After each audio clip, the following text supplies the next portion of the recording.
યાદ રાખજો, માં હોય ને માં, એ પોતાના સંતાનને કાંખમાં તેડે. કાંખમાં શા માટે તેડે? કે હું જે જોઉં છું એ જગતમાં મારો દીકરો પણ જોઈ શકે. પણ બાપ હોય ને એ પોતાના સંતાનને ખંભે બેહાડે કે હું જે નથી જોઈ શક્યો એ મારો દીકરો જોવે. દુનિયામાં એક એવો વ્યક્તિ બાપ એવો છે કે જે પોતાના સંતાનને પ્રગતિ થતી જોવે. અમારા લોક સાહિત્યકાર રાજબા ગઢવી હમણાં જ જુનાગઢમાં પોતાના પિતાનું અવસાન થયું અને એની પાછળ રાજબા ગઢવીના અંતરના શબ્દો, બાપ હયાત હતો તેથી એને શબ્દો લખ્યા છે.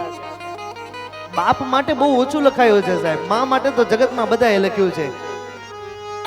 અને રાજબા ગઢવી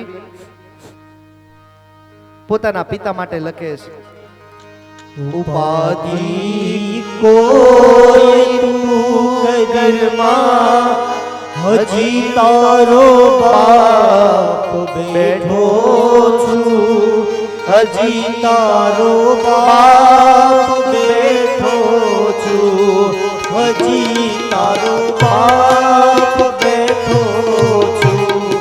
જગતમાં કોઈથી ડરના,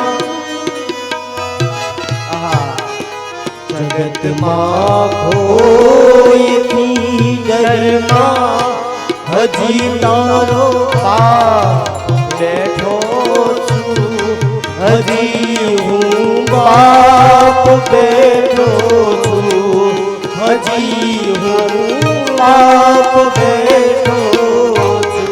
એ રાજભા માટે એના બાપા ગોવિંદ બાપા એના લખેલા શબ્દો, આહા, આ શબ્દો એ હાથની કલમના નહીં, હૃદયના કટકાના શબ્દો છે. હો તારા સંતાપ ખંભે લઈ, જગતના તાપ ખંભે લઈ. જગતમાં ગમે તેવા સંતાપ આવી જાય, બાપ ખભે લઈને ફરે, દીકરાને ટેન્શન ન આવવા દે.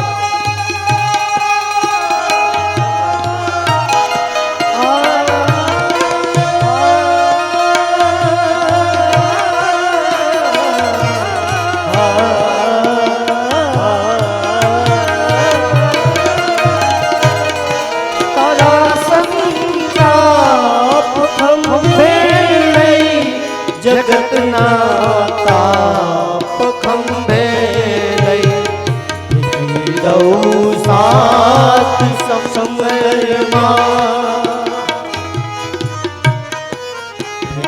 દઉં સાથ સમરમાં, હજી હું બાપ બેઠો છું, હજી હું બાપ બેઠો છું, હજી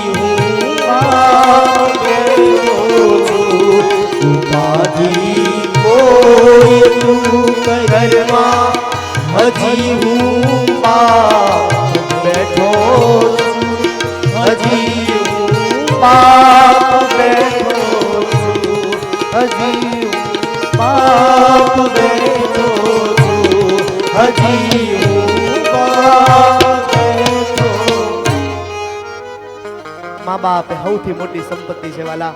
આપણા સનાતન ધર્મની અંદર તો સૌથી મોટો ધર્મ માતૃદેવો ભવ, પિતૃદેવો ભવ, અતિથિ દેવો ભવ, આચાર્ય દેવો ભવ.